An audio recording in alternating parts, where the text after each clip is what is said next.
display. Now, if you're looking for a more in-depth guide specifically on how to do this with a Roku, an Amazon Fire TV, or a Google Chromecast, I have specific tutorial videos on how to do each of those linked right at the top of the video description. This is just going to be more of a general discussion on what you need to do to mirror cast. So first and foremost, you need to make sure that you're hooked into the same wireless router internet connection with both your phone and your TV so that the two devices can communicate with each other.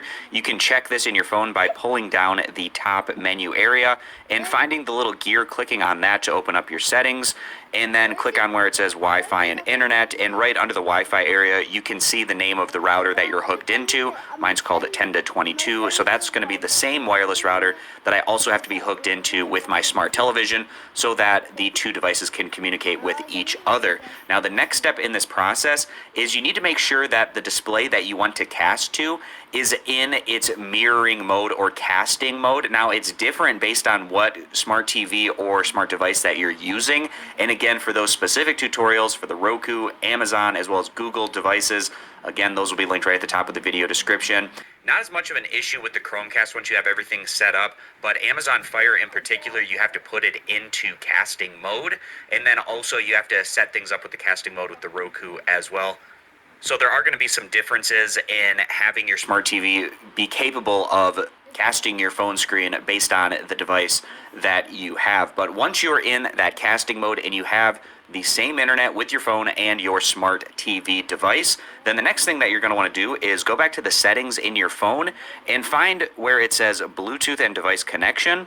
And then about halfway down the screen, you can see something that says cast. Click on that, and this will congregate a list of all of the different displays that are in your general vicinity that you can cast to from your phone. Now, if you don't find the device that you're looking for in this area, then it probably means that you're either not hooked into the same internet connection or the device that you're looking to cast to isn't in casting mode. Those are the biggest hurdles to jump over to make sure that this mirror casting works. So once you click on the display that you want to cast to, it should mirror over your phone screen within maybe about 5 to 10 seconds, and then you should be good to go at that point in time.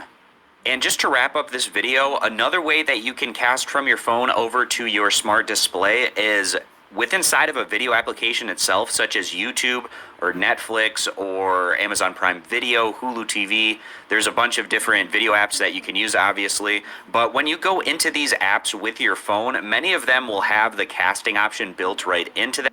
Video, Hulu TV, there's a bunch of different video apps that you can use, obviously. But when you go into these apps with your phone, many of them will have the casting option built right into them. You can see I'm on my YouTube channel right now, and there's a little casting icon next to the name of my channel, How To Tech, right there at the top of the screen. So when I click on that, it also congregates a list of all of the different devices that I can cast to currently inside the YouTube application. And you might want to do something like this because it will oftentimes let you cast in the background whatever video or application you might be using on your phone over to your TV, but then it will let you still use other applications on your phone at the same time. It's not just simply mirror casting everything that's on your screen over to your TV. So that's another way that you can go about doing this. So that's going to wrap this one up, guys. I appreciate you stopping by. Consider subscribing to my YouTube channel for more. And again, for those more specific tutorial videos for Roku, Amazon Fire TV, and Chromecast, all those step-by-step tutorial videos will be linked right at the top of the video description.